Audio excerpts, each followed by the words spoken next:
episode of House of Decline, the podcast, which originated before the comic series, but that doesn't matter. At any rate, today I wanted to have on a wonderful author of comics.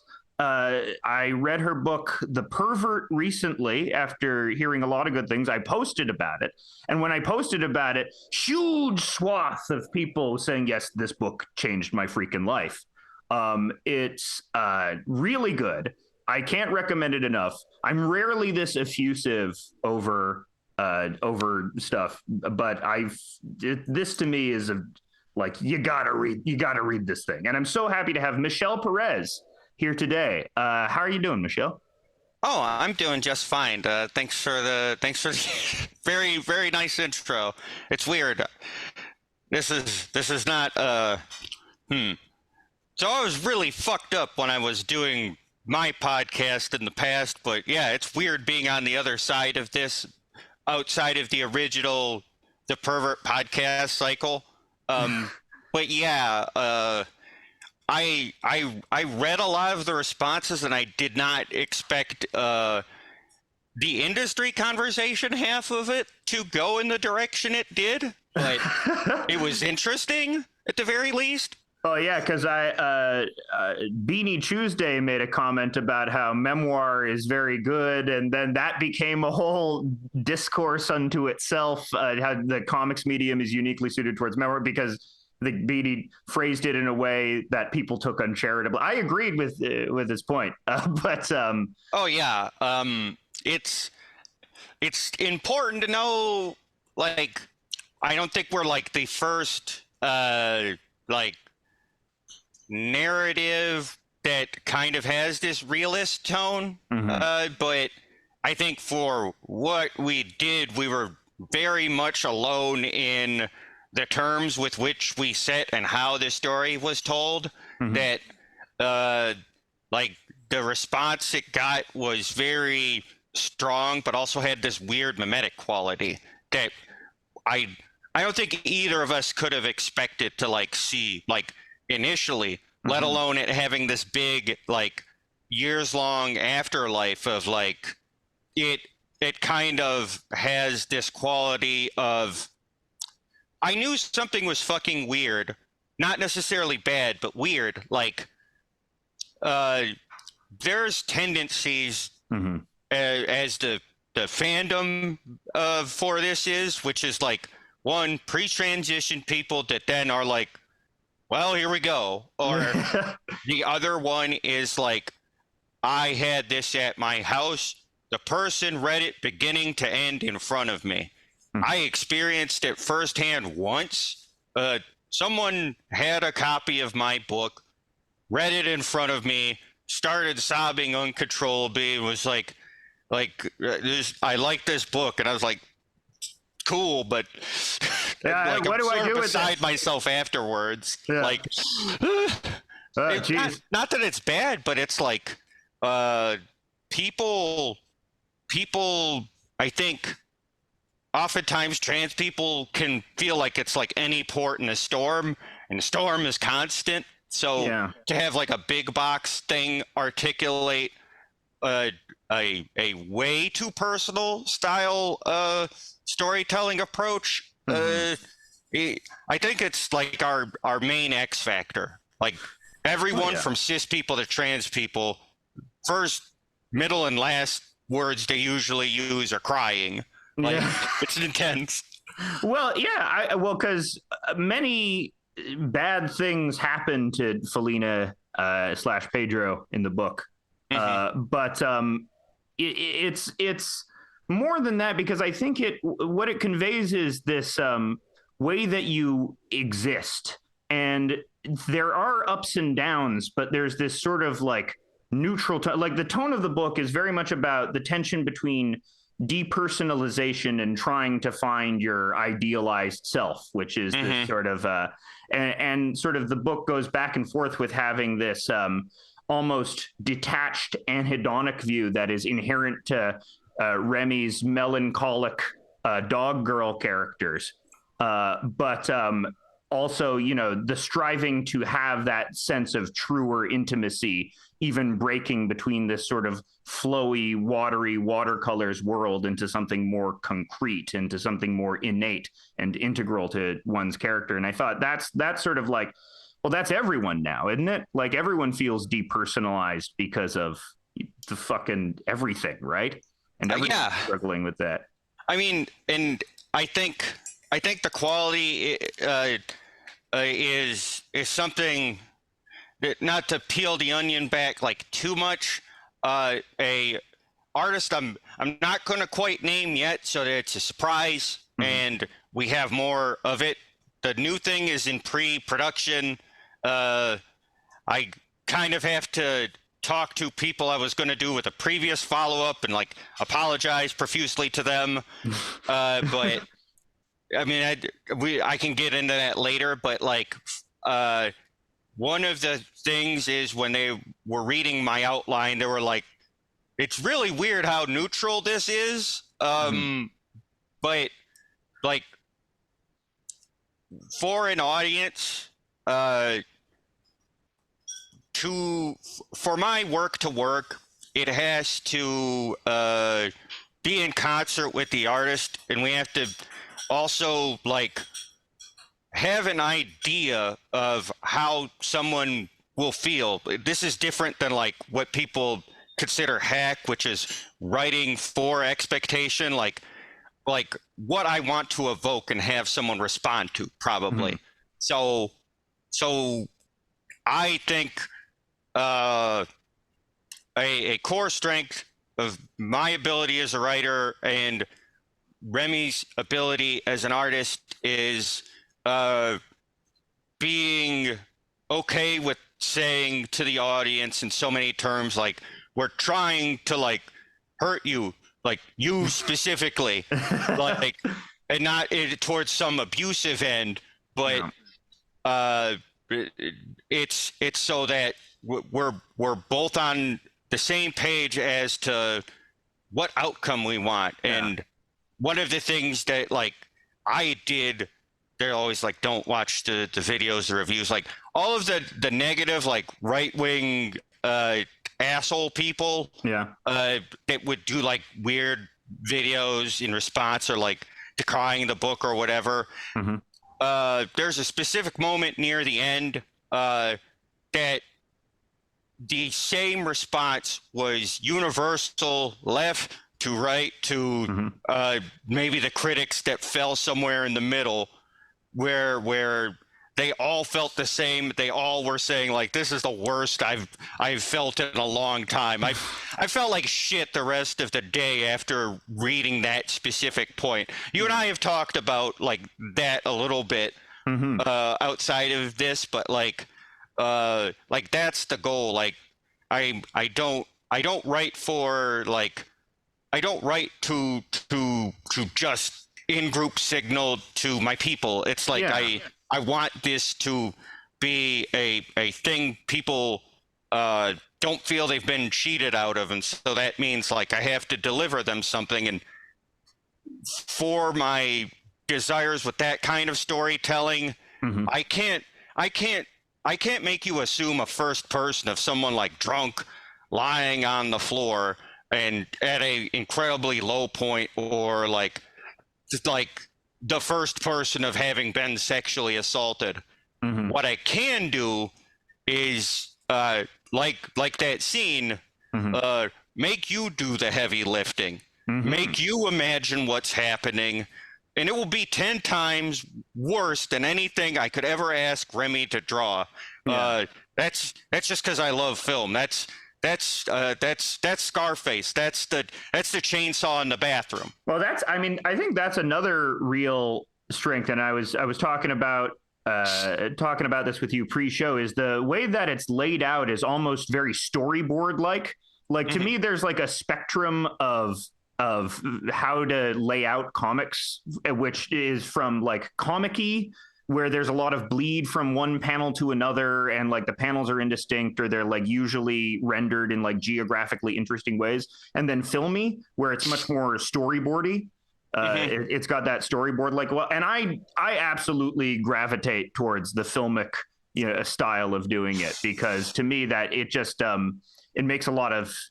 I mean, in terms of what you're trying to convey with memory and the quality of it, I think that there's something about only having like an image associated with a very short line of text that is much better at conveying that sort of detached or neutral quality. Or like when I think about a memory in my head, it is usually an image and text, or something that resembles a comic or a storyboard, but not something with too much text where it's like Marvel text bubbles, but rather this snapshot, this sort of indistinct snapshot in the way that Remy's watercolors evoke. Oh yeah, also, a lot of that is due to a lot of notes from Remy. Like chief among them was like, you can't like. You've really got to rein in being text heavy. And if we will be text heavy, we have to talk out why that's happening. Yeah. Like don't press like 25 words in a bubble. Yeah. Like, and so that made my goal to think of what I really enjoyed about comic strips and how to communicate a complicated feeling, but like, not be as schmaltzy as say like the comic strips that what is it, like Doonesbury or something? It's funny to hear Doonesbury described as schmaltzy, but I whatever their whole fucking deal is, like the idea is it makes things simpler in my mind because I can apply like the framework of jokes to like shit that jokes do not apply to at all, but there is still the beats that lead to punchline outcome. Like even near the end, that's like there. Like Remy puts a sign up that says "Quit." Will that be all, sir? God, I hope so. Like well, because that's reality. The work is about. There are some works that are about transporting you to what should be. And but I always prefer the art that tells you what is, art that is about acquainting you more with reality than trying to allow you to descend into fantasy. And that's what I love about the tension between using specifically a furry artist, but a furry artist, because furry art is, a lot of it I see is, it's very, this sort of vector graphics, deviant art, very idealized. Everyone's joyful, usually in some sort of state of carnal pleasure or something like that. And but what's interesting about Remy's art is that his characters have this, their characters have this idealized form, but they're sad. They still have problems. They got it. They're not. They have this thing that you aspire to, but it's still like you're still detached. And I mean, the scenes we kind of came from where I did like a lot of erotic writing and stuff, like in small spaces, and also like I had like a weird side gig when this was possible to do. I was just like, a lot of people are very shitty at writing dirty letters to their partners. However, I've been really good at this, and I have a great batting average. And like people would pay me to do that, and a lot of satisfied customers. You had Joaquin Phoenix's job from Her. That's not exactly his job, but it's well, it wasn't like a job. It was like $15, $8. This is all I can do. Okay, here's how much I can write, buddy. It's $8. That's a wild job. That's a wild thing to do. Yeah, and like Remy's art it broke through for me, because if you look at a lot of like their earlier art. The stuff that we can have access to now, like via their like itch.io pack, where it's like a bunch of that stuff, it drew from the gay experience of like certain types of furry art that hit way harder than aspirational style visuals, which was like death drive shit, where it's like wanting to be destroyed, wanting to be, I don't know, eaten, being besieged by Lovecraftian stuff, and very cute characters that are about to get fucked up in the worst way. Like this applies to like ero art, like let's say Guro manga, etc. Like Shintaro Kago. Yeah, Shintaro Kago. Like like so many people basically juiced that guy in the West, like because of how striking the images were and what it reflected, like then. And it like really struck a chord with people, and you'd start seeing more artists and stuff, and like stuff that was considered really taboo or whatever. So like that was a lot of this stuff like that would come up in conversations. I'm not going to name specific stuff, but like there was a really insane comic that is called The Processing of Samantha Smith. I saw it once in person, like is it one of those you wish you hadn't seen that comics, like R. Crumb's Joe Blow or something like that? Yeah. Like I'm not going to talk about like how I found it. It's not illegal to look at this, but it's like don't look at it. You don't one of the harshest things. It's like forced feminization, someone being skinned and flayed alive, martyr style, and then having a different type of body affixed to the body. And it's also furry characters, and there's incest, and it's insane. You feel like you're in hell, but also that sensation can't be replicated in things that aren't like that. Yeah. So like we I don't know if we like would cite that specifically, but I would say like the tone, the sort of death drive stuff, like around then, that was the uncommunicated language that many were literate in if you wanted to do something transgressive within those scenes. It's why people whined about call out culture, which would become cancel culture or whatever. Like a lot of arguments would center around that stuff. And for our work, like I don't think we directly draw upon the legacy, but definitely drew upon the mentality of trying to be against the grain within our own scenes without being like hostile against people that were put off by like a deluge of imagery surrounding or imagery surrounding abuse or whatever. This was like how it was at the time, like furry stuff. I'm the outside looking in, like, but I want to give like some amount of like props to the tensions in that scene that informed where people were coming from. It's crazy stuff, and it's like that's like that in terms of where it was. Like if you try to do that now, the terms are way different now. It's crazy. It's I mean it evolves so rapidly. And I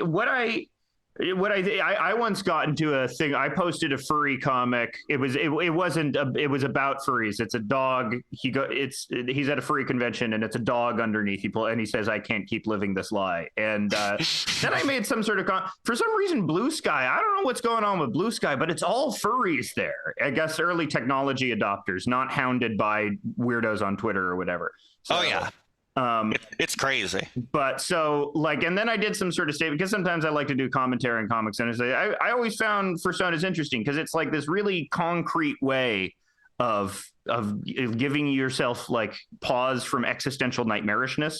Like I said something to the extent of you put on a dog suit and suddenly you can just exist, right? And there were a bunch of furries that agreed with me, but I found out I had accidentally stumbled on this major political furry issue, which was like, do fursuits make you more of a furry or not? Is like, because only the rich furries can afford the good fursuit. So it's like, I'd stumbled upon this whole class issue with furry, and other people were just like, you're reading too much into it. I just like the yiffing or whatever. They were thinking of me as pretentious. So all of these tensions that I hadn't even considered because I had just been on the outside of this community. Oh yeah. Like, I learn more and more. If I had to guess how I think it happened, is it's an offshoot of like old timey like zine / comics with an X or whatever, scenes in the past where anthropomorphic characters would be stand-ins for you know, your regular ass people, and it would make the weird in of trying to do like sexy comics but not have it be a Tijuana Bible. Well, if it's a depiction like that, well then you have something like Omaha the Cat Dancer. We kind of reference in the book, but like then as time would go on, like gun to my head, I could not tell you the point of origin of the first fursuit, but I can say like anthropomorphic characters and then having an aspirational or like avatar of the self quality. I think it precedes fursuits, but they became like in lockstep after that, and like a lot of people that have like multiple commissions for stuff oftentimes are people that like work within that ecosystem. Not to get too in the weeds, there's this mutual I've had for a long time. We're very genial in conversation. We don't know a lot about one another, but like they are a partial fursuiter. They are like someone that wears those big prosthetic breasts that are flesh tone matched. Sure. And they are like a big fucking art commission, like fucking pay pig, basically. Like top of the line, like porn artists to maybe a CGI rendering of their character or something getting busted down to like, you know, individual granular bits. But like the ecosystem, I think is mainly like fursuit is like middle class to upper middle class, and think of how much a car costs, right? Yeah. Or a used car. My value judgment, like, would be like I would get a car first or whatever, but someone spends X amount of money on like a high-end gaming PC. Yeah. Or, you know, they have a fursuit that can have a shirt go over it, and they got like a set of dog titties or something that like go down in rows. Yeah. You're doing your conspicuous like consumption. Deal. Yeah. Your dog titty conspicuous like consumption. As crazy as it sounds, like my dad's a hunter.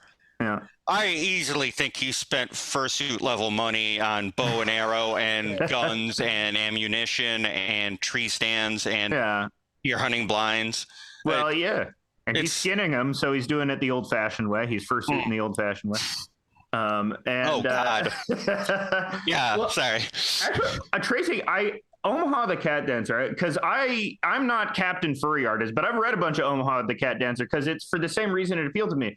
These are cute characters who are doing like sexy stuff, but they have fucking problems, you know? Like bills and shit like. And to me, so there's this like, and why I love the Pervert, because it represents. It feels like it's epochal in that it represents a significant evolution of something that I would trace directly to Crazy Cat almost. Because that's what Remy's art to me very much recalls George Harriman's art, and especially the innocent quality, the innocent but sort of anhedonic quality as well of these characters in Coconino County, where it's just atmosphere, you know, just with as few lines or as little conveyance as possible, you convey this vast open space, which is what Remy does with their depictions of Seattle and Michigan in this book. But also, if I was talking about the next step in like funny animals with real problems, it's probably Walt Kelly's Pogo, right? I'm not a Pogo. Gonna be real with you. That one went over my head, but again, like I make no bones about the fact that like I know of a lot of the stuff, but I don't know like I don't know the foundational texts. I mean, Pogo's okay. It's really like text heavy, and they're always doing like jargon or stuff. But then the next one is before Omaha the Cat Dancer. The next revelation in this sort of like, oh, for some reason these funny animals make like with real problems, they make it more real than real. Is Fritz the cat, right? Yeah. But the problem is Fritz the cat hates its characters, so it's not very emotionally enjoyable, you know.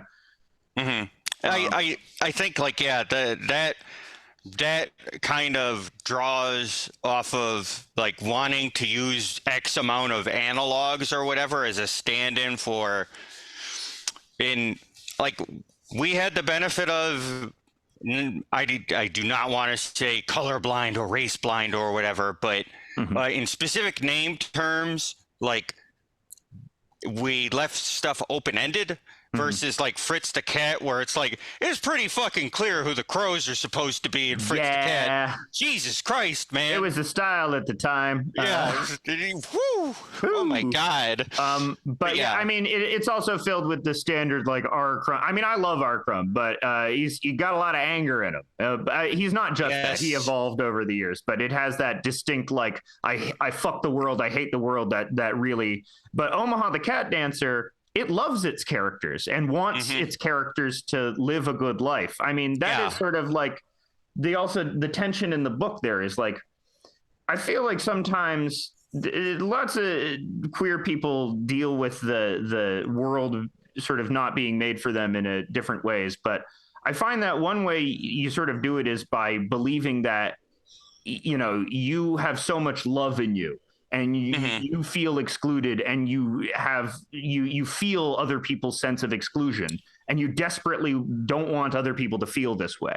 And so you sort of cultivate this ability to do. And I feel like through sex work, sometimes you end up developing this ability so much, you know, that you become good enough at it for it to be a job. Because, you know, that's a lot of it too, is just sublimating the emotional problems that these people have and allowing them to project themselves onto you.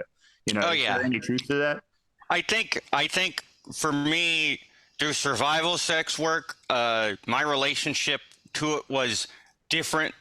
I think some of my premises, I'm not like a, what do you call it? Like they say swerf or whatever, but I think of any type of work with a critical eye, and it's like for trans people and, you know, black trans people, like people that get put into a box and have to make a lot of value judgments that aren't really entirely their own. And then I think of my own experiences and like not having a lot of choice in how things went down, but also like thinking of what I did have control over and like being able to name that and be literate in that and do the thing that is explicitly like against my values or whatever, it can fuck with you. I think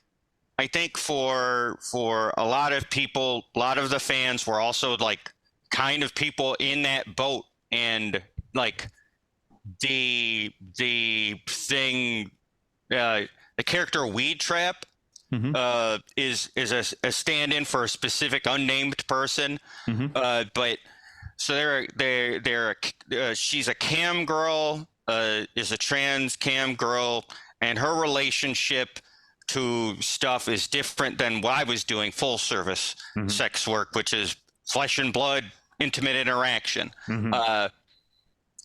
But she's drained in different ways, and so her manner of speech and sort of aloof nature, and her relationship to Felina is coming at it from a different end. But like, you still have to eat, you still have to live and like be alive. So like, you know, it's not going to get better, but like you have to go forward, like versus, you know, everyone knows what else the alternative is. And it's like, staying in it, you'll be able to make more and different value judgments. And, you know, for me, it was in real life, it was getting out of the game. And some years later, like cleaning up my act, like in significant substantive ways in my life.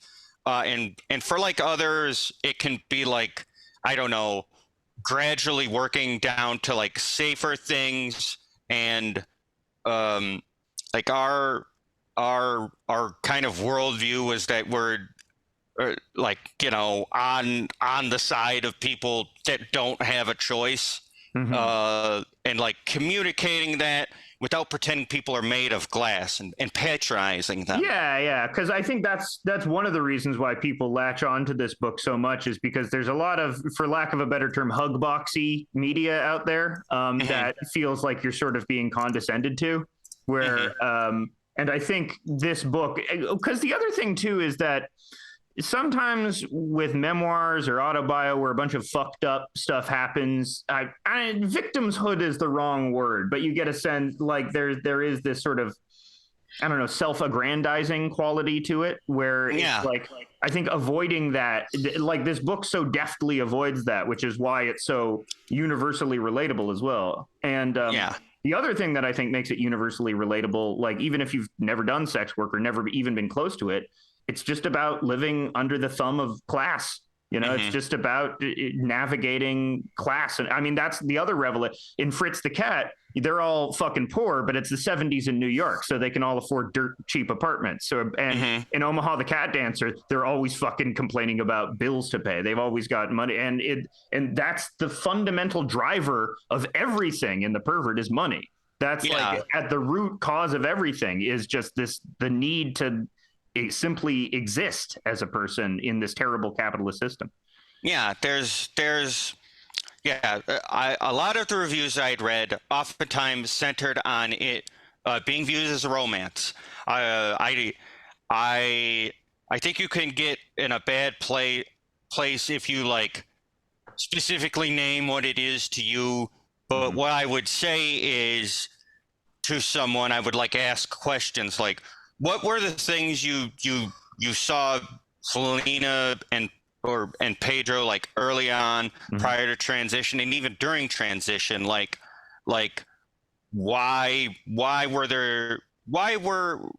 did we see so many instances of Pedro at specific jobs? Like I would ask like anyone reading it to like kind of think about like I was asked for like the summary process and stuff, because it would go through press releases and it would go through like who we would do interviews with, and you'd have to like sum it up. And like I think the sentence I used was like what you put into your work, and then what you can't get back from your work. You can't get back time. You can't get back like a sensibility you had before the job. Yeah. And like in the case of like Selena, there's a, you know, it's as close as one-to-one I can think of, where I sort of had this idealized sense of self, and like the girl, like the outline of like that, like sublimating like what I would have imagined the past to be. Like those places you shouldn't stay, but I would be a fucking liar if I said they didn't exist. Oh yeah. And Felita is like, yeah, no, basically I'm mainly doing this as Pedro, but the thing is, like, life still moves forward, so at some point these fuckers are going to eat that. And like making your peace with that without just destroying yourself, it can warp your brain, and retaining your sense of individuality. Yeah.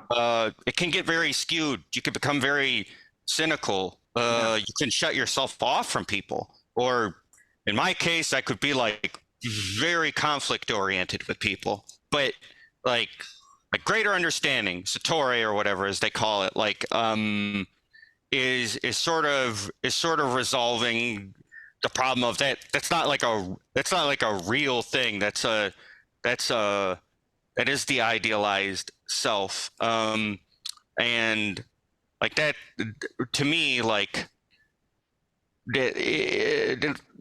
you're throughout life, like surviving, everything is a weapon, like everything. The key is like there is helplessness. Yeah. But like what I'm at war at with, like in my life and like for people I care about, is like learned helplessness, Yeah. like beating yourself down, fucking yourself up. I've been complacent, and I've been in that place for a long time, and like I left to live in the mountains for like years. People thought I was dead. You left after this book because of just imagine the immense attention Not just the media cycles, but also there were a lot of deeply distressed people who would reach out or who would talk about it and kind of made a point to like say everything that couldn't happen, the ways in which they were a coward, the ways in which nothing would ever go right, and this was a thing they could stare at in the distance. It hit very hard for me because, again, I thought of that image, like what could have been, who she was, and it's like it's not real. Like I'm me. Yeah. I it's taken work, and it's it's been a lot, but like that's at the end of the day, that's like ultimately something that is not unique to trans people. Self-actualization. No. It's everyone. We don't have a monopoly on that. Now, there's a lot of policy that would state to the otherwise, but like that's the thing. Like no one's going to hurt you.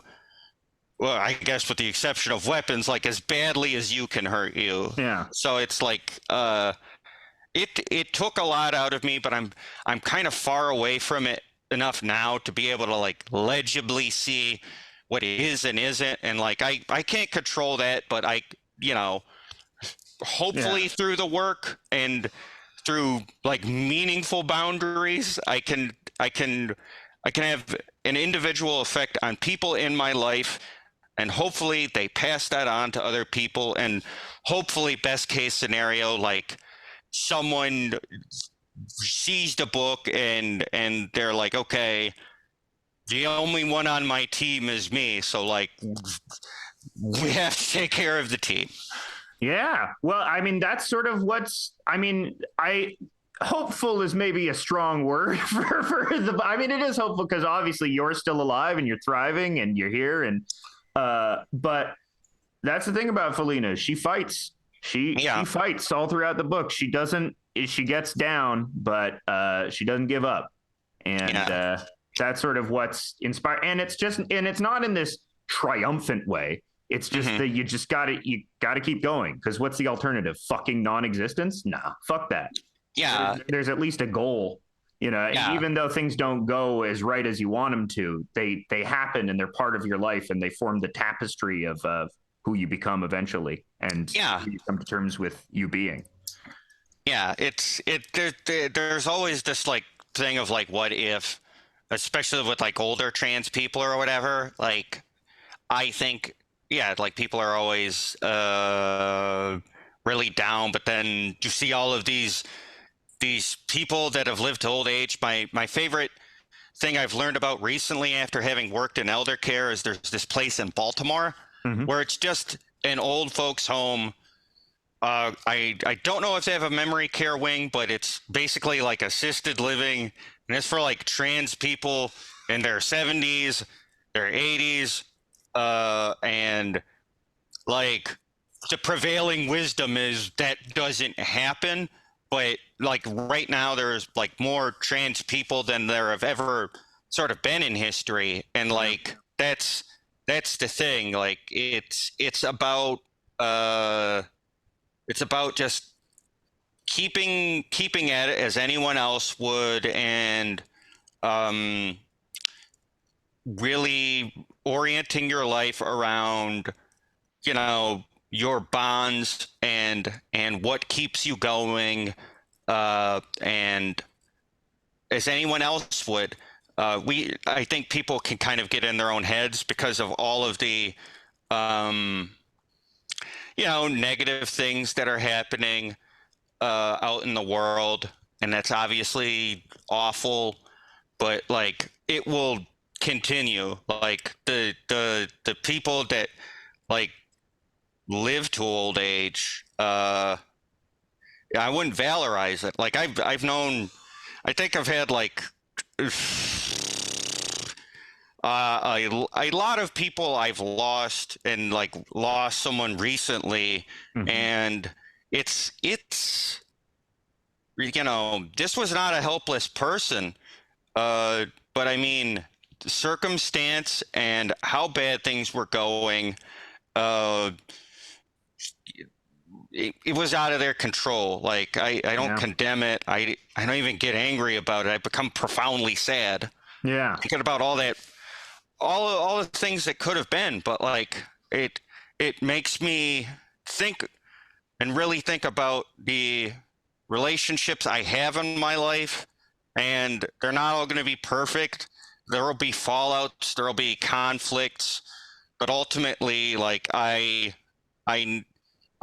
have to keep going, and I want the people around me to keep going, and like that's all there really is. Like I had a very fatalistic view of things, and God, it was like in my mid to late 20s, like working this book out and stuff.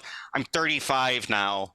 Like this is what was that anecdote? Like this is the average lifespan or whatever. And obviously that, I think that anecdote has like slightly been debunked, but it's like being here now, and it's like I'm like feeling my organs. Okay, nothing's failing. No one has murdered me. Yeah. I want to be 40. I want to be 50. I want to do all these things. The old is a gift. It's more life. The most precious thing there is. And more life lies the potential for more wonderful things to happen, even though bad things might happen. Yeah, it's largely, it would be a really weird really weird thing to, like, I don't know, always expect death around the corner. I think you have to like take your own safety into account, like in a different way than say cis people. But beyond that, like, there is strength in numbers, and I really do truly believe that, like, in the end, like, we'll win. It's gonna look different than we imagine it, but it's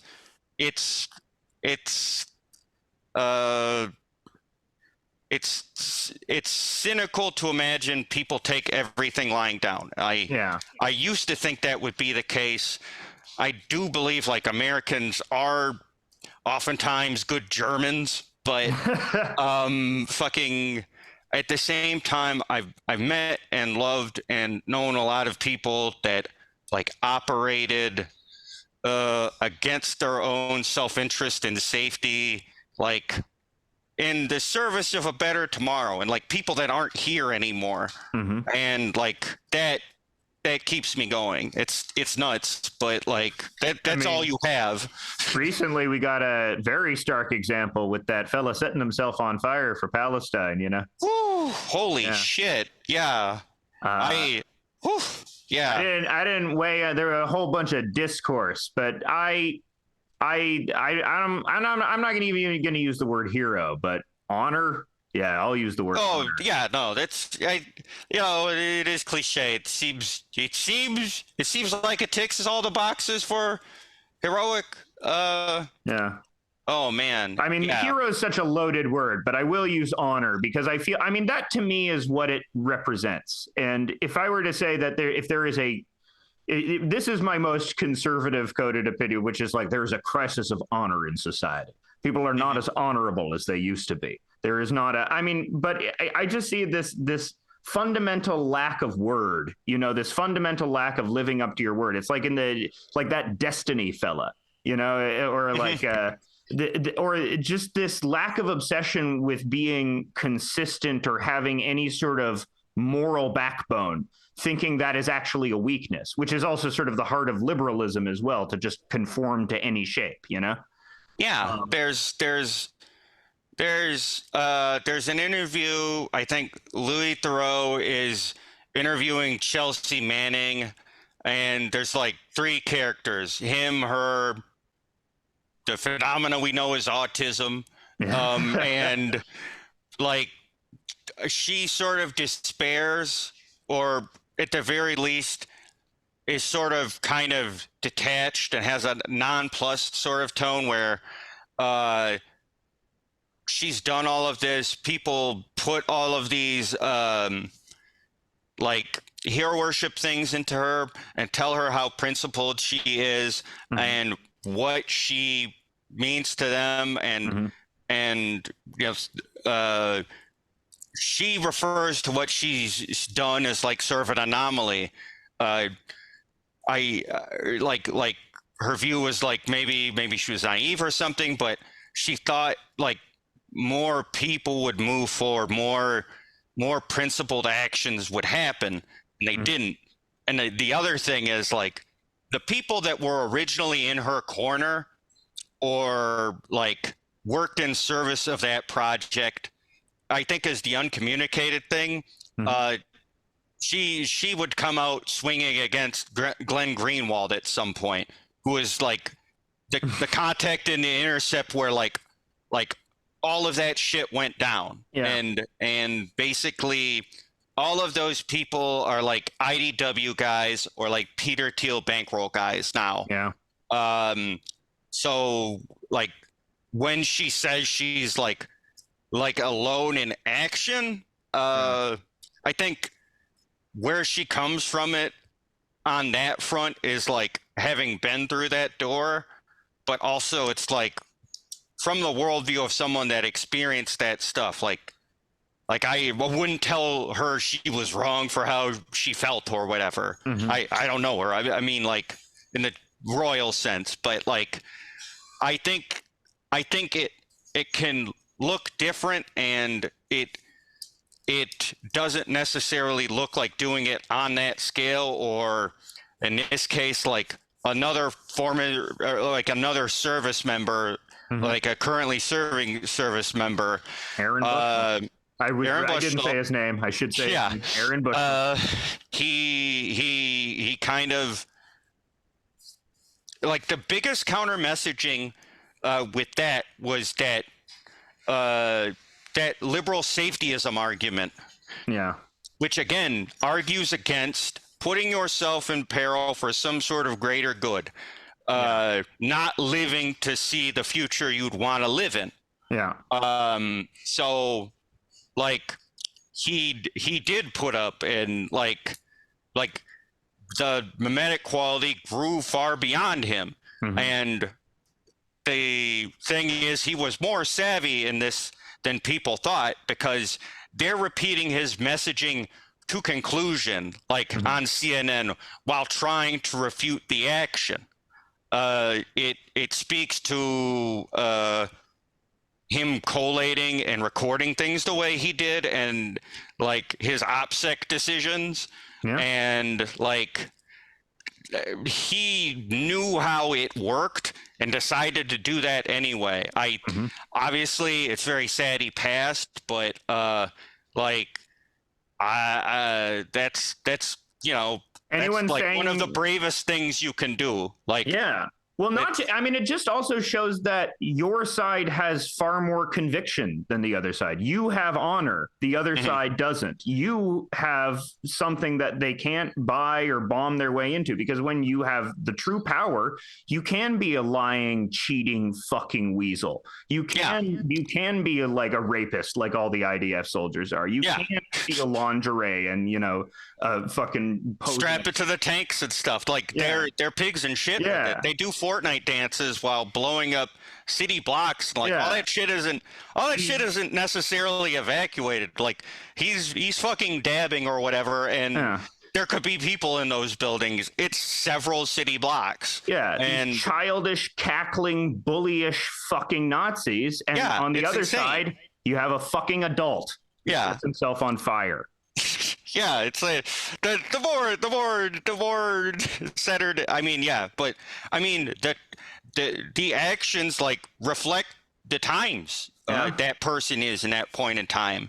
Like, and people do the safetyism thing because actual like put my body on the line activism has to be like coherent enough to communicate the message, but on some level human enough to the point where it can have a level of incoherence. A great thing I think of when I think of this is the hunger striker Bobby Sands, and like those Tehran restaurants called Bobby Sands Burger.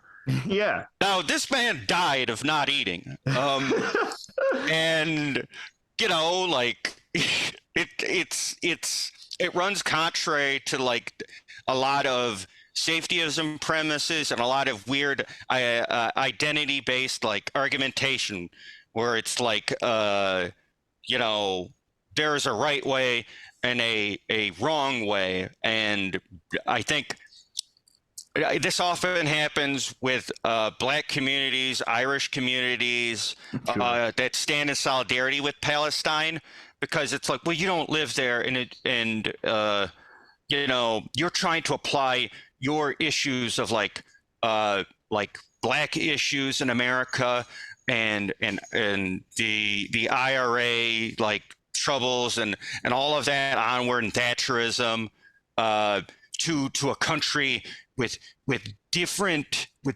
core premises. But the thing is, you look at people in Palestine that actually like hold up signs it's in solidarity with those people. They did it during Ferguson, they did it during George Floyd, to like everyone that said in solidarity, like what's the tweet, like all men are brothers, like that's the crazy saying, like you can do your think piece dance, but ultimately at your core, like one of the first images I saw like a few days afterwards was like Palestinian guys like holding up like printed images of Aaron Bushnell, and like that's the thing. It worked.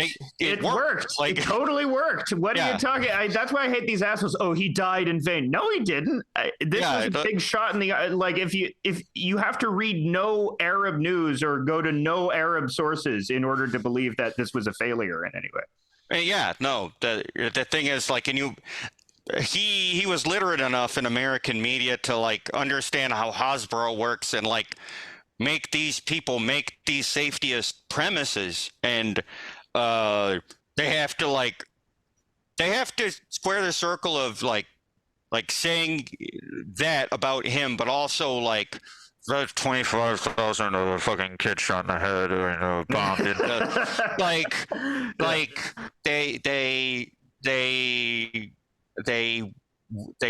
they want to take administration lines at face value, but also have to read out and outline that and then say, you know, not a genocide, it is a humanitarian crisis. Yeah. So that cuts, that a human act cuts through inhumanity.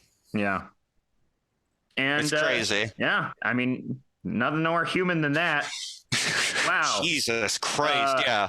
And I wouldn't do that. You know. No. Nor would I necessarily encourage other people to self-immolate, but oh yeah, no. I have very few I don't know, psychological triggers. I would say I'm in a unique position of having wrote about and interviewed someone that did that.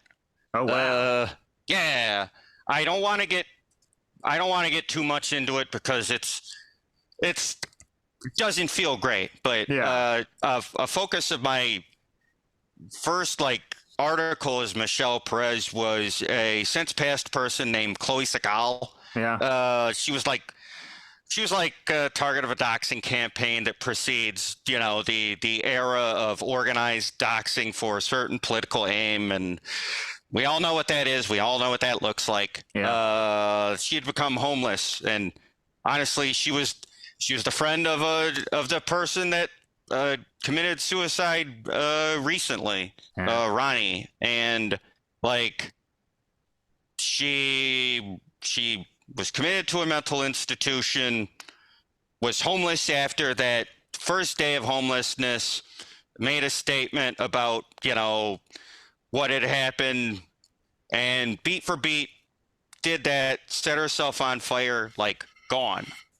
Damn. Like, yeah, it makes me want to be like cognizant of like how people take care of one another, and like it gives me a lot of regret. Like right now, in my life I've had like people that I've been on the outs with, and it doesn't feel great, but like I can't like change that, and I can't put myself in the headspace like world's life's protagonist or whatever. Mm-hmm. Like what I can do with my time here is like you know, really try to be a presence in people's lives, and try to like move forward from that point. Like Chloe, in the times that I did talk to her, she should not be defined solely by her problems, but also like the work she did, and like the people in Portland, or I should say like the greater Oregon area that she lived in, like that loved her and like still kept moving on, and they were sad, and like that's kind of the thing. It's not like a story or like an after school special. It's like this is real, and like people get backed into that corner. It's insane. Yeah. Like, well, I think that's part of the book too. That's inherent to the book, which is why people like it too, because it's like there is a narrative arc. The narrative arc is Felina gets into sex work and then she gets out of it. But it doesn't feel like it feels more like a series of vignettes. Like the thing that really anchors it are like the 3 or so scenes with Tom, the composite character, the John with the heart of gold character. Yeah. And that sort of provides the tiniest bit of structure to it. But I like the fact that structure is eschewed in that sort of narrativistic 3-act way in favor of something that feels sort of more looser and disconnected, because how like life, how much more like life, you know? Yeah, like I would say that Tom being a composite and Tom and Edna relationship was like you need to have push and pull for the tension to be effective. And so sort of imagining the interior life of someone like that and why he arrived at the conclusions he did, and like why he was weirdly warm and like is aware of who Felina is while Pedro, and trying to sort of articulate core humanity. For me, I try to like find that through humor. So like Tom is very stupid, but Tom is very stupid, but he's emotionally mature, and that's like that's atypical of clients. Like there's a lot of maladjusted people. Was that a type of client that was like that ever, or? Like some people, it's very weird. Like the conversation thing with Tom, where nothing happens. That's a type of client. Like someone to just be a presence in the room. There are people that lonely, where you're there, you kiss them, you talk to them, you have an exchange, you clearly communicate like, this is my time, so I need something for this. And like for me, I think when that happened, I tried to think about who that person could be, because I wasn't there to ask questions. I was there. And so what informs that type of person? And for a lot of people, it was someone alienated. I sort of imagined like that relationship. I wanted to make overtures to it, but it's clear that Edna is dead, and Tom deeply misses her and tries to relive the past through other people. He's aware he can't recreate it. Remy fucking hates Tom. But a lot of that's Johns. a question in the book. Is Tom manipulative, or does he genuinely love Feline? And that's sort of like another word that I would use to describe is the tulpa like aspect. How sometimes when you get filled with the ideas of what other people want you to be, right? And that further increases your depersonalization. But the thing about Tom is that, yeah, the way he treats Felina is sort of fucked up in the book, because it's like you're trying to, this is a whole different person who you're trying to make somebody else. And that's sort of an act of assault in and of itself. But I tell you, the scene that I cry at in the book is not any of like the fucked up or depressing scenes, but the fucking Tom and Edna scene, you're something else. It's it's beautiful. Tom in this terrible world. Yeah, no, Tom is I don't know, is as close. The aspirational thing is like I hated a lot of clients. I try to take people individually, but like with any job, like if you work at a car wash, what is the line from the Matrix? Like Chevy, Ford, Geo Metro, whatever. Like there's an amount of emotional connection, but like it almost sort of weirdly in parallel, like doing elder care was like, well, you get to about these people from the outside looking in or whatever, and you get more intimate knowledge in, say, elder care versus sex work or whatever. But like the core is like still intimacy.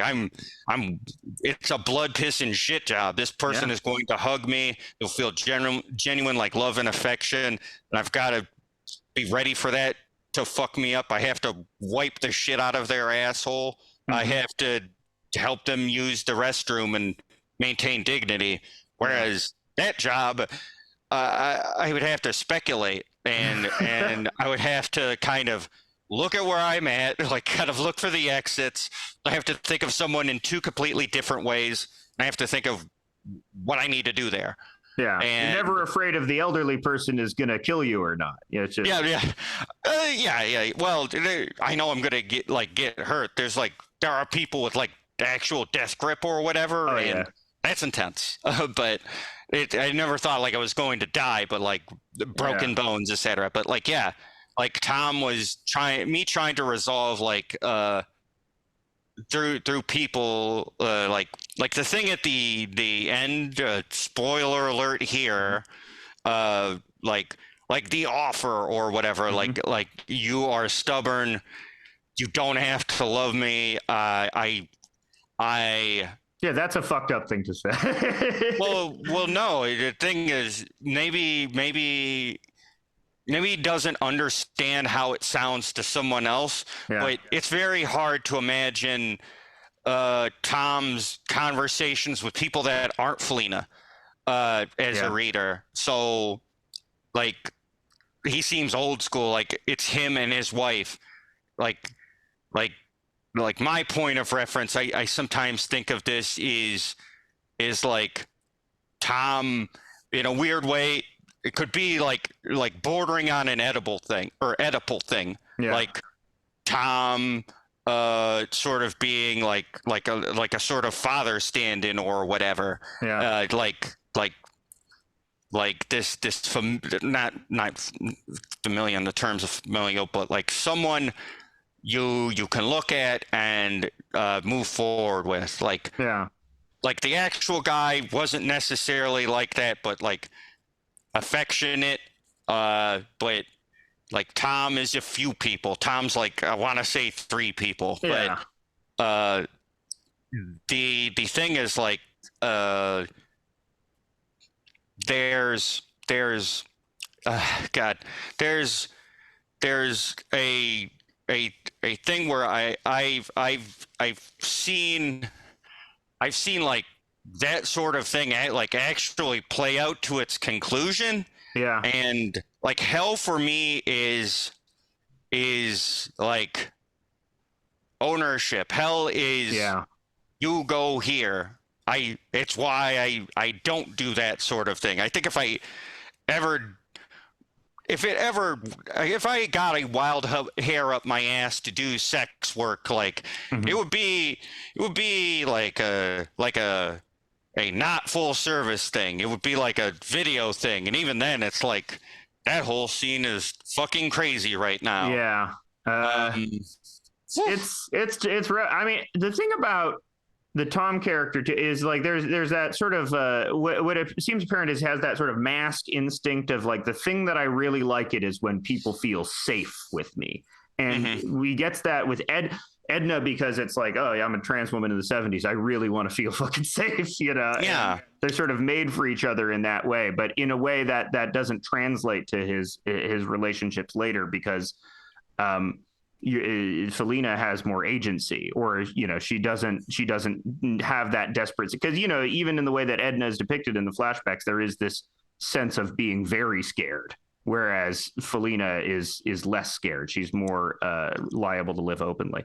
Well, I think they at their core though, the thing that unites Edna and Felina is like they operate from the same place. I know what I am to people or whatever. So I'm still trying to work on this. I'm not gonna get too personal, but I'm a very guarded person.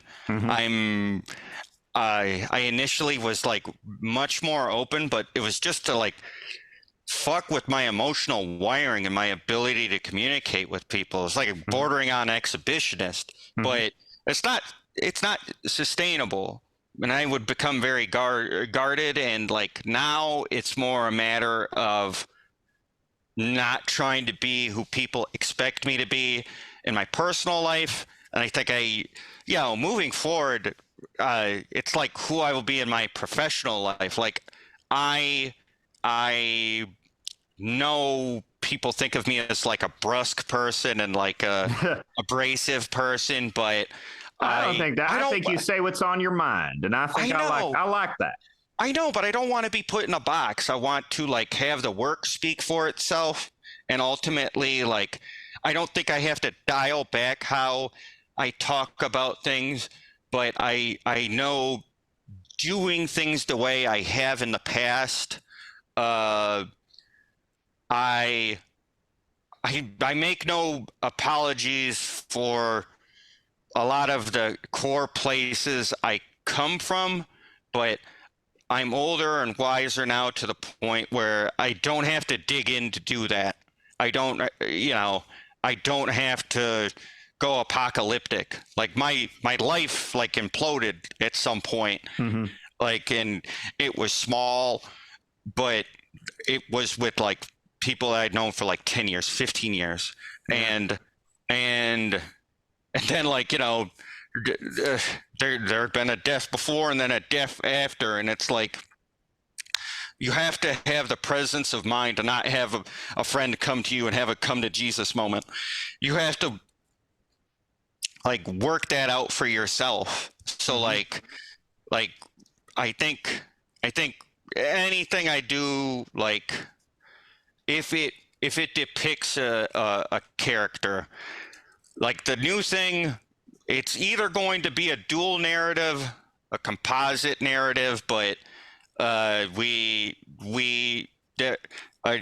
thing from this artist that made me excited for the new thing is that they kind of came from a different place than Remy. I can say they're a watercolor artist. I can say we're still in the talks for what it would look like, and we're going to work on smaller projects together. That's where the air quotes reveal can happen. But that's like I will always be very blessed for the Pervert to be a foundational thing for me, and like what it means to people and what it continues to mean for people, but also like I think it reflected a sort of misanthropic time I was at, but I think the place I come from is still the same. It's just, you know, like how I go about it. I if you're the same person you were 5 years ago, like you fucked up in some significant way, unless you're like a saint-like figure. Yeah. Polite question. Yeah. Can I go grab some coffee again real quick? You can absolutely grab some. I'll vamp real quick. I edit these. Yeah, but I'll talk about some of my feelings of the book and why it resonaed with me. Oh, you don't have to stay for that. You can get your coffee. Yeah.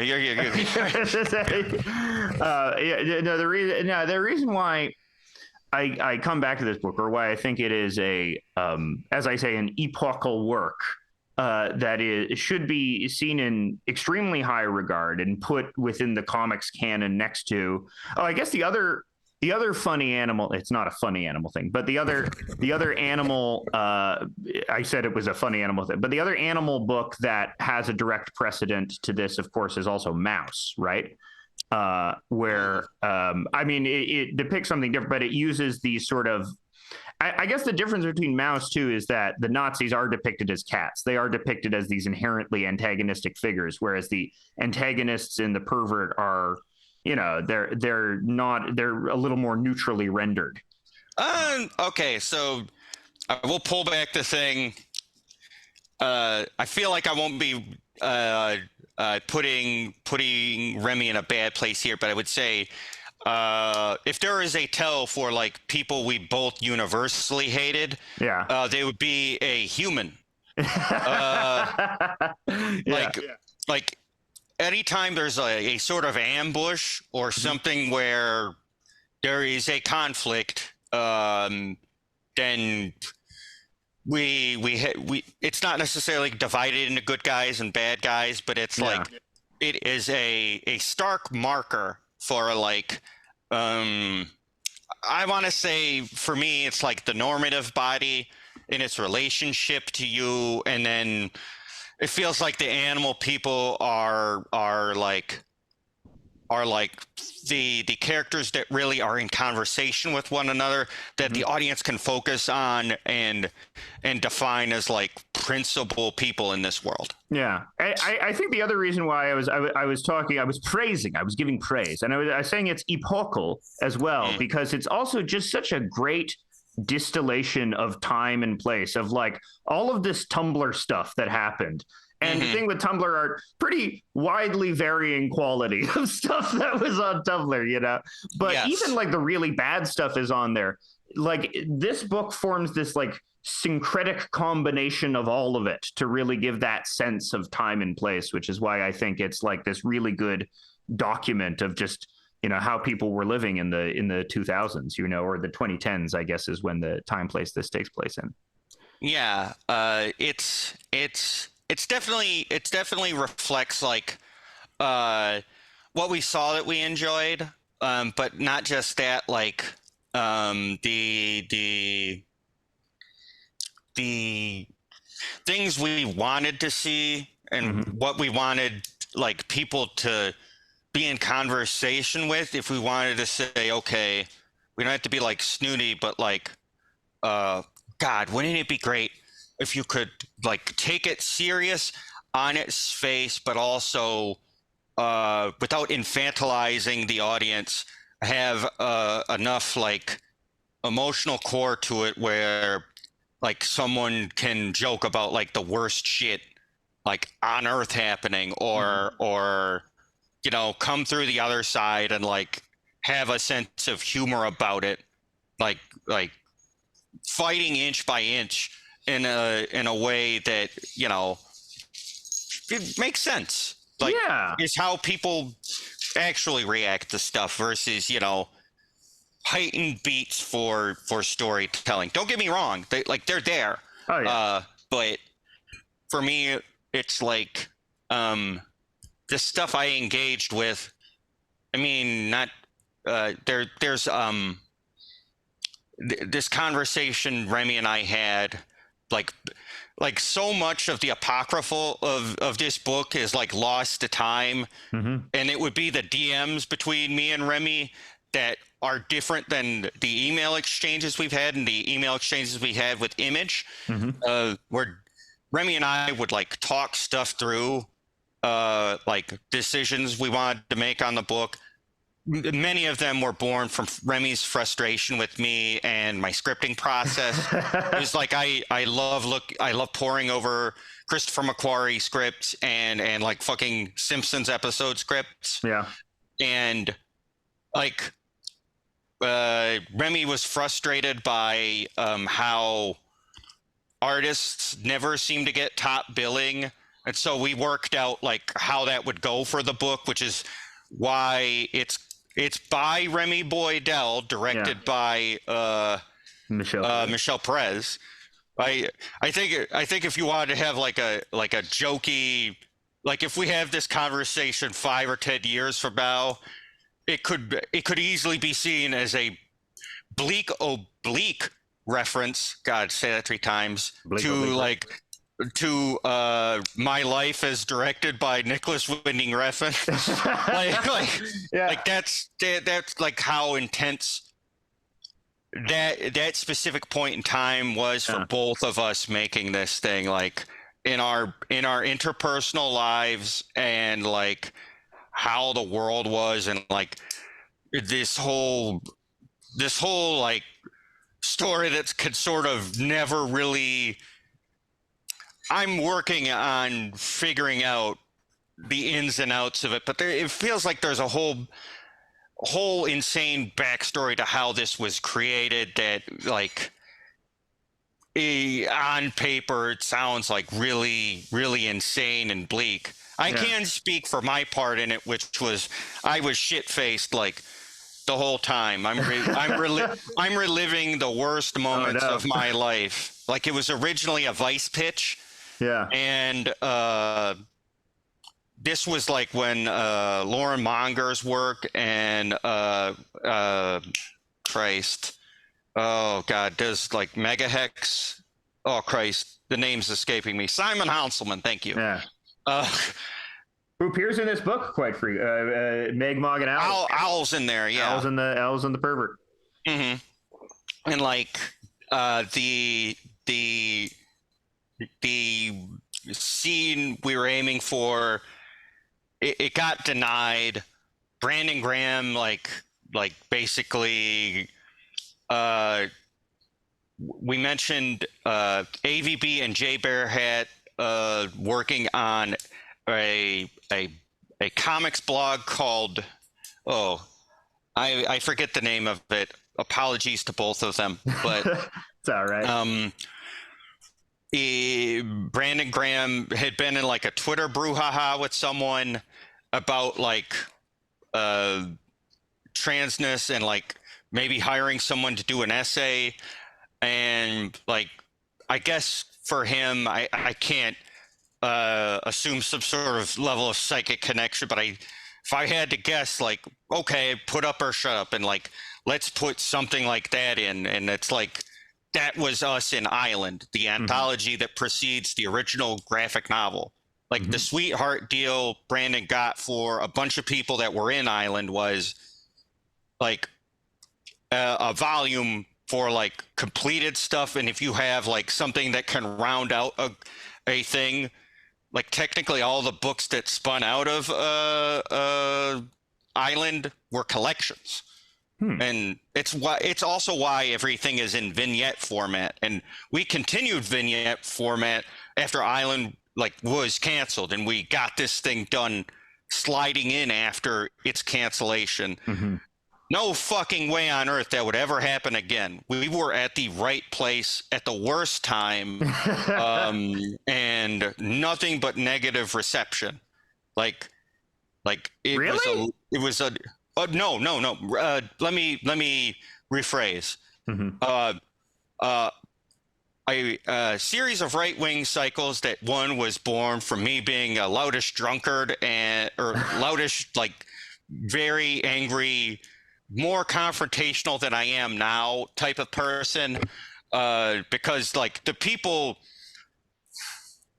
that were like very contrary and evil and like trying to get the book canceled beforehand, you know, not to put too fine a point on it, but basically like subhuman rat people. Yeah, like, fuck Jesus Christ. but I don't know who is that. Who's an example? Did Ben Shapiro catch wind of it? Oh no! It's like there was a specific type of person, like I want to say 5 years ago. It's much more out of vogue because YouTube would algorithm basically everyone by the same metric. So I think if these people are still around, they hover around like the 32K to like 10K like, YouTube comics views. have become too woke. The wokeness guys, say wokeness 3 times and do a little dance. Yeah, guys, like that will persist. But like that type of person was someone where I would get in my craw, not because I felt like I was not supposed to be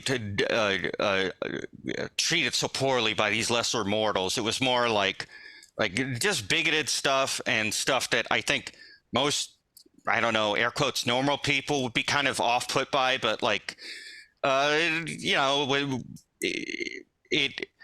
it was like Marvel at its height, which people, if you have a point of reference for this that was never comic book movies, it'd be like the people that complain about Assassin's Creed in video games that buy every copy of Assassin's Creed. And they'll always have like the shelf behind them of all of their Assassin's Creed and all of this stuff. And they define themselves by their consumer habits. Yeah, welcome to Eltingville, people. Absolutely. Yeah.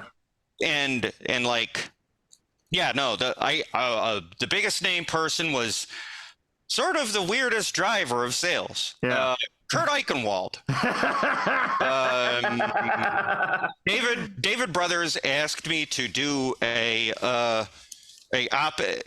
op-ed. It was called "It Is Hard for Thee to Kick Against the Pricks," where I kind of talked about reactionary right-wing circles and kind of how they love cage deer enemies. They love to get someone in a state where they lock their account or they delete their account. They kept seeing it repeat over and over again. And I talked about that. I put people on blast. A guy sort of made a video and talked about, like, I don't know, World War III should start. And then let's send these, air quotes, whatever standing for LGBT people he had used, or like people of color, or anyone contrary to this sort of misanthropic consumer first view of comics. They always feel that way about all art. Yeah. Like everything has to be like a really shitty movie like Cobra, and I love movies like Cobra. Yeah. It's always fucking like, we basically have the same core taste, but you have to moralize it. It's so you make yourself into a baby man, and I had no respect for that type of person. I still don't, but like I just said, like on the timeline, like quote tweeting the video, like, God, it's funny this guy's always talking about like war or whatever. It would have been really fucking funny if, in a better world, this guy just got blown in half by an IED, and then he I can't post that. he did the run to teacher thing. Yeah. Always talking about like woke scolds and stuff, but at the same time can't handle a little blowing up fantasy. Yeah. You could call people basically a faggot all the time, or like some sort of hideous she-male, but like you say something negative about someone that served into the service that defines themselves specifically about their job. Yeah. Like I don't think my life is defined by having been a sex worker, or even by being a writer, or even the pervert. Yeah. It's a big core part of me, but I think my life is my love and my connections, and like my mistakes, the fucking awful things I've done. Yeah, but those people don't believe that. They believe that what you are is a series of accomplishments. Yeah, you need to show me deference. I did what you couldn't. And it's like, I did what you couldn't. You ever suck dick for food? You've ever been there? Like, it's like, no, like you don't know that. You've never not had a choice. Your whole life is choice. Yeah. And like that was where I was operating from. That's not communicated through.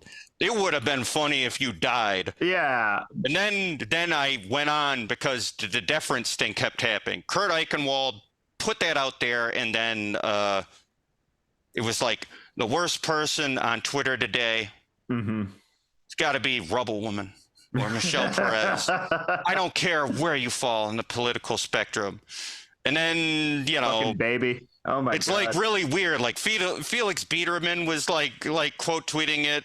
A friend that I've since fallen out with, like basically helped whip up a bunch of people to post the stories about like Kurt Eichenwald and the tentacle porn thing with his family. Yeah. And I mean, we talked about it a little bit before, but like there was all of these people like kept posting receipts of them pre-ordering the Pervert, and they're like, eat shit, dirt Eichenwald. Oh, stuff like that. You got Kaepernicked. Oh no. They were like, it's funny what she said, and then I fell asleep while all of this happened. And then what happened next was the guy that Kurt Eichenwald was speaking in favor of. Kurt Eichenwald threatened to sue him after an argument. After this guy like talked about the Kurt Eichenwald argument, or the Kurt Eichenwald thing that he got I believe a Pulitzer nom for. Don't quote me here. I know he's at least Pulitzer nommed, but it was a story about him doing a sex trafficking rescue thing.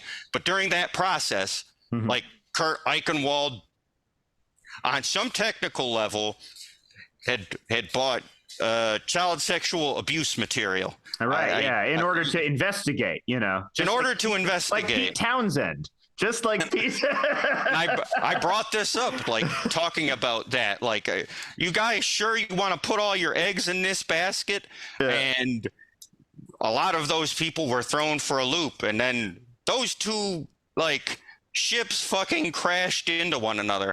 I got banned like I want to say a year or so later from that point or whatever. But like the way out was through for me back then. It was me tripling down. It's like, you think that's bad? I think, you know, I would like to become a necromancer. I would like to resurrect Antonin Scalia and like, you know, bring him back to life, all flesh and blood and stuff. And then with a wave of my hands, just watch him fucking crumble into bones and stuff. Yeah. I just kept saying, here's all the people who are dead that I think is funny are dead. I feel this way about all of you. I wish you were all dead. I wish you were all in a ditch.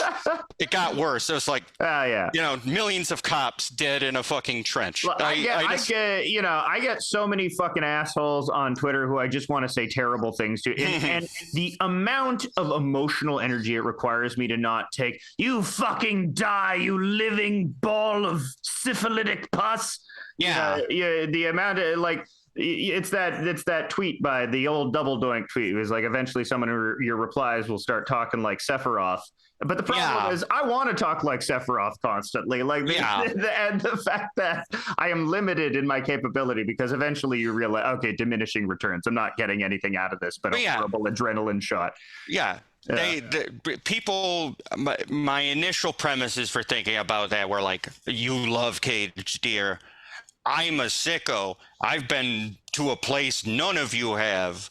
I don't go around like in earnest, like being as anti-people, anti-human experience as many of you.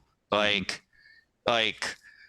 that isn't communicated like that sort of high energy only confrontational way is not conducive to like a life where you're completely happy and you're in a good place. It's the shit that gives you ulcers. It's the shit that gives you cancer. Like, I can't just be defined by my opposition to this thing.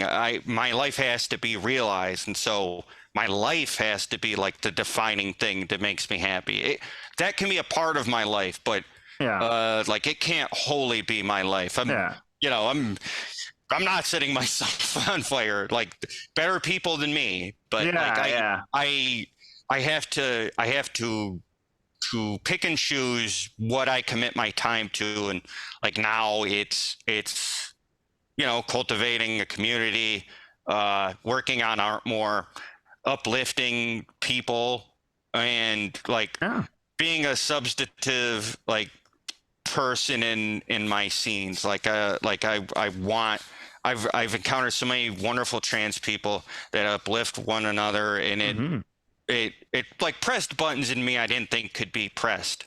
And the true intimacy buttons, the true emotion buttons. Yeah, and like I said, it's not just like a monopoly we have on it as trans people. Like for me, I think it's a core human experience. Like it's hard for me to like let myself go and like live in the moment and not be guarded, because it's just ingrained to me. Like, what is this person to me? Am I safe?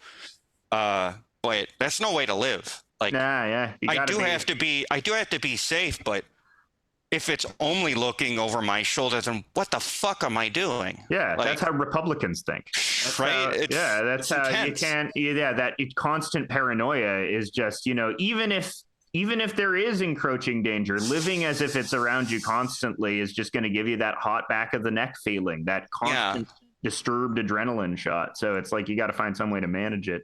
Yeah. Talk about continuing into the future. I want to see that. That's the other thing about the Pervert. What I also like about it is that it does very much feel like a first part to something. Like it does feel like there is, and why I'm excited to see a different artist is because I feel like, because you're pretty different now from the person that's depicted from your alter ego character of Felina, and Felina goes through so much in the Pervert. I want to see her have some different, some more low stakes adventures in the future. The defunct project, I still need to reach out to those people about. I'd say this. Me and Remy have, like, as far as I know, no animosity towards one another, but we don't talk. And we share that IP together, and for the most part, like, the Felina stuff can be alluded to. Felina actually makes a cameo in Remy's 920 London at the very end. But Remy is, as far as I know, is more focused on Cat with a Gun and building out all of that, and however that outcome and that output of work is. Yeah, I'm looking forward to that, I gotta say. Yeah, where it's a different setting, and it's a different, like, it's a whole different vibe, and it's not. Remy, like, why we gelled is we have a lot of sensibilities. We also, like, I don't feel like I'm spilling beans or anything, but like we are different people. Like, conflicts arose from that, but like it's why the book is what it is. Not that it was a constant fight, but it was like, we're two different people. Well, also just two people with very, I mean, that's why it's a miracle. Because usually when you have a collaboration between two incredibly strong personalities with two, like, very different views about what the art should be, it can be a fucking disaster. But sometimes that tension is what creates the spark, It's what creates the thing that makes a thing go from good to uniquely good, which is what I believe the Pervert is. Like, where we were in our lives and everything that was happening in the time, in its context for a reader that, like, was jumping into it blind. So when Island and all of that stuff was happening, it was basically like a lot of trans people, like, in the West and Greater West, the moral panic was, like, in its kindling stage. There was that 2013 or 2014 article, The Trans Tipping Point, with Laverne Cox on the cover. It was like, listen, you know, there were people not being so cavalier in their hatefulness, like they were, like, say, in the 90s, like everything was like a fag joke or a tranny joke or whatever. It wasn't like everything was great, but you could see people being less scared in their rhetoric and being affirmative and kind.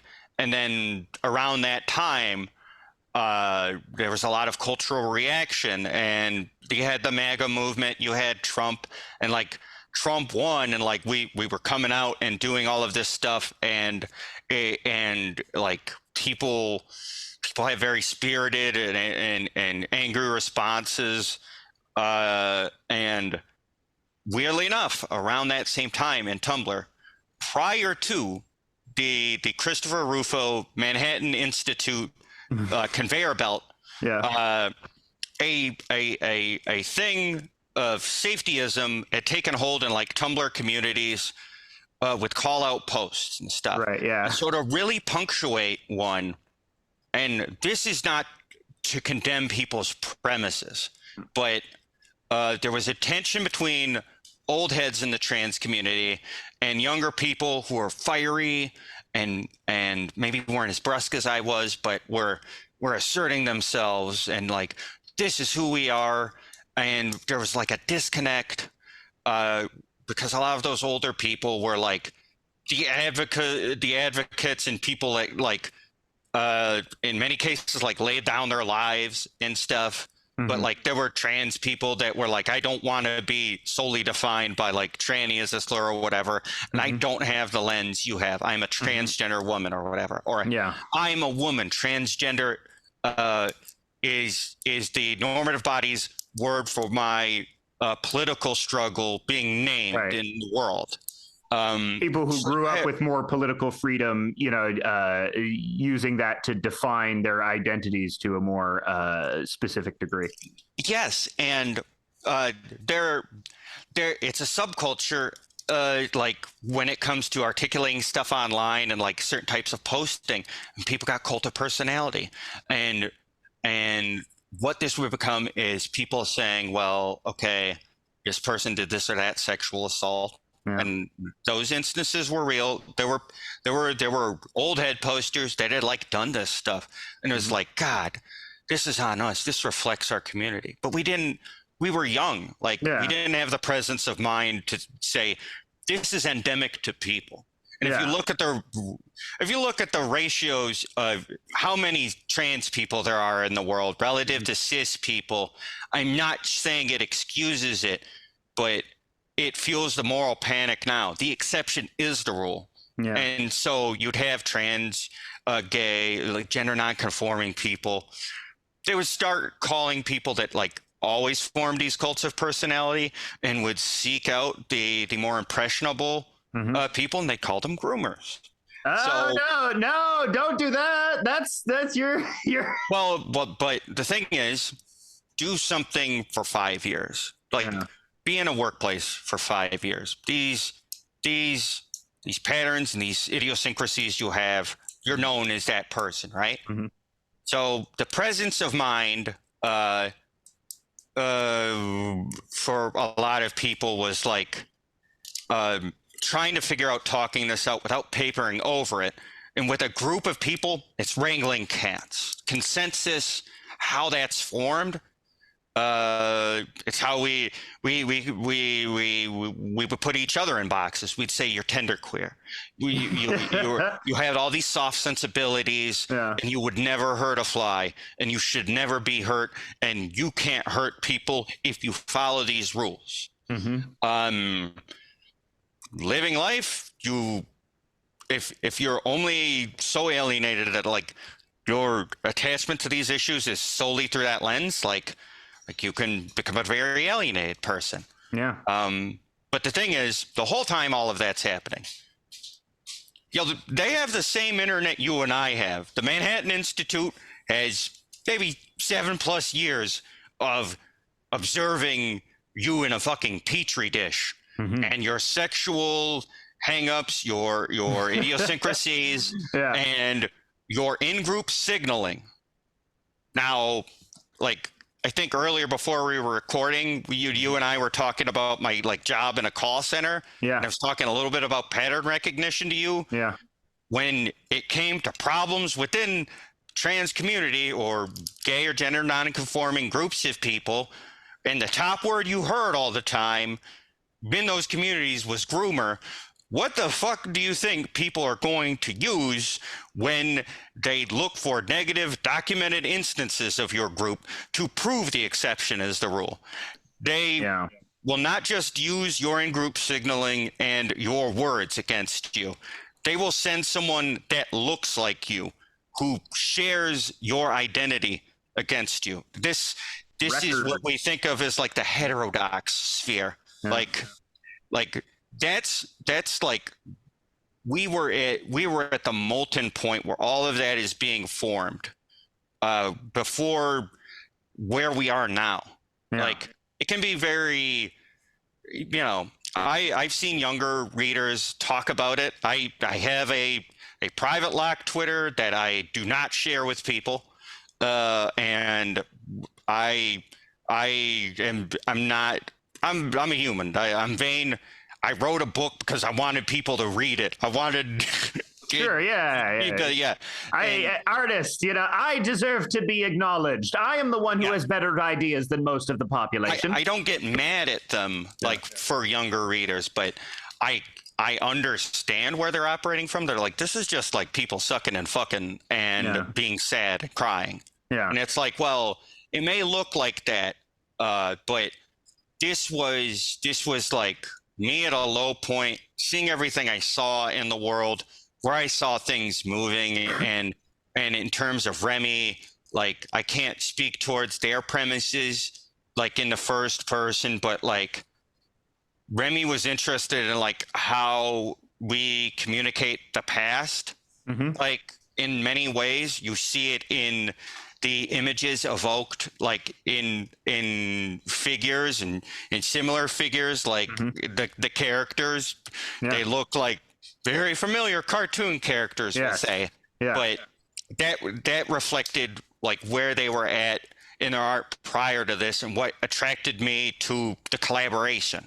Like thinking about the past and Remy's heavy lifting, being able to not come from my first person, but communicate not an idea, but a feeling, something that people in sports call the fucking intangibles or whatever, something I can't describe to you, but I can.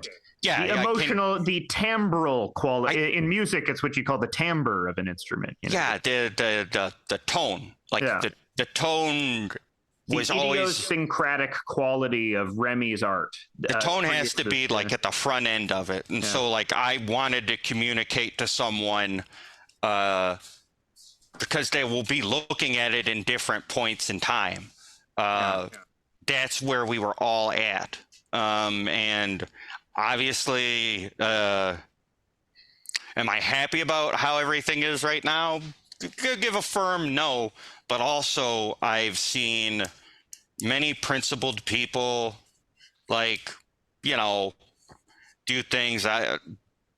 Trans people, like, individually saving my life, and me trying to help them in kind, and this daisy chain of experience. Like where we're looking back on it, I think it had to happen the way it did. And like, I think it's like why, for a lot of people, why it will still sort of have that handed over. A lot of people that buy this book, like, they first pirate it. Yeah. I would say, great deal of cis people bought it. Like, I can look at the royalties or whatever, but like also, like, a lot of trans people swan diving below the poverty line, right? So to be someone like, because I came from the same thing. I pirated all of my shit, and out of a sense of guilt, I would later buy it when I could afford it. Yeah. And for trans people, like, it's an even smaller like quotient, like that can afford that and like feel good about their budget for the week. Yeah, there's a power to that I want to be respectful of. And it's like I could things have went different, sure, but I'm ultimately happy with the outcomes. Like I think they've been, I mean, as evidenced by that post I made, like that post that I made got 10K likes, which is a recommendation post never gets that amount. So like, and clearly I had hit something where I think the book's been out for 5-6 years now. I think technically it's like award noms were 2019, release was 2018, but like 2016 to 2017 is Island. Okay, so yeah, it's been out for a while now, and so if people have had a chance to really get to know it and reappraise it, and people have discovered it over these past years, especially young trans people who like when I recommended the book, a bunch of like 18-year-old trans people were like, ooh, this looks, I've never read this. And then, because it's a pretty short read too, you can read it in like 4 or 5 hours or something like that. And I think it's like 143 pages with like a series of prints and whatnot from Island features we had. Yeah. But that Remy drew. Yeah. It's good. It gets it. It gets it. So many things don't get it. And the most overused cliched word to describe the book, which is even in like the copy on the back, is honest. But Jesus Christ, is it honest? It's and that is and I think this is the other thing too that makes it popular and which makes it resonate with people is that we have such a blurring quality to everything, and everything is so curated to like be the something that will hit every demographic. In that there is actually now a purchase on authenticity, like actual, if you can, the old joke, honesty, if you can fake that, you're in.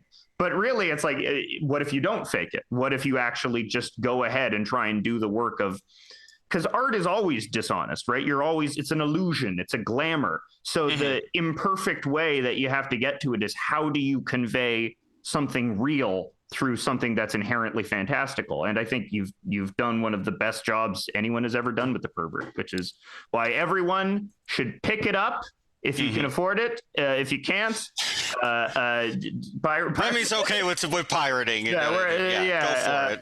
But I guess Michelle, she's the author, she could say. But I think we've reached a good point to end. And do you have any plugs if you want to plug anything? I have a Blue Sky account. I'm not wholly free of the confrontational bug, but I feel like more. It's not like trolling, but I try to be jokey about it or whatever. I have a Blue Sky account. It's Michelle Perez or whatever. I am currently in the process of with Carta Monier and I believe Stevie, the homie. We're kind of switching up and moving to a point where Carter won't be involved with the administrative duties, but will be in a capacity working at Diskette Press. I kind of came to Michigan to work on that. I have an artist I'm going to be collaborating on 2 projects that basically are going to precede the big plunge book, which I can name at a later date. Maybe we could fucking drop it here, not elbowing you too hard. No, fucking... Michelle, I am a Perez supporter. I will support anything Perez. I am in your corner. Consider me a patron. And recently with Phobia Solara, it was at Wigglebird Mailing Club. I'm going to figure out a way, I think likely I'll be able to sell through Diskette, of a thing we did for Wigglebird Mailing Club called Local Wildlife. And Katerina Gerbesa of Argentina and I have worked on a sort of high fantasy snippet comic. I can maybe show you it later today. It's like completed or whatever, but like I kind of want to figure out a place for that to get printed, but I'm trying to do things in bunches so that like I have a greater plan of kind of coming back in a big way. It's been many years, and I've kind of healed a lot of the pain and the trauma of like a lot of stuff that happened afterwards, and I'm trying to put out as much stuff as possible, and also try to be at a place where I can have myself in a spot where I hopefully, if things work out, try to kind of open the barriers that I think now people feel very scared of with engagement. Like that's where I want to be with this kit. That's what I'm working on. We have like a meeting this Saturday. I'm excited about that. I've got to figure out a bunch of stuff, but the operative word would be busy. I think I will have a new social media presence outside of Blue Sky, but it's going to be people that aren't me, just so it can be about the work and not like me yelling. If you want that, I'm on Blue Sky. Blue Sky is open now, but I have to have decent boundaries, and I have to set them for myself. So there's nothing but work in the next year. It's going to be crazy. When all these across things this year. I look forward to it immensely. More Michelle Perez is always good, Michelle Perez. And thank you for being on the show so much. I am so lucky to have the opportunity that we've known each other on Twitter for a while. And I was very glad to finally read your book. Oh yeah, I ambushed you in a Twitter space. It was very funny. I don't remember anything, but that's because I smoked too much pot. But no, I mean, I just remember like you've been a supporter of my stuff for a while, which I makes me very happy, because if someone like you likes my stuff, then there's hope for me yet. You know? Oh yeah. Don't climb down off the cross. We can use the wood. It's all good. It's great. No, but so yeah, I great talking to you. I'd love to talk again when your new stuff comes out. Of course, you have a place to talk about it here. And have a wonderful day. You too. Take it easy. House of Decline is brought to you by members of our $10 Patreon tier. Big fan of noise. Cher, Connor Lane, Constantine Bristow, Daniel Stern, Dr. Spachemin Zero, Fiat Lux, Height Concept, Jody Shen, Kevin Ott, Kimberly Latrune, Liz Heckmayer, Miles Forrester, Piscadoro, and Tor. Thank you for your support.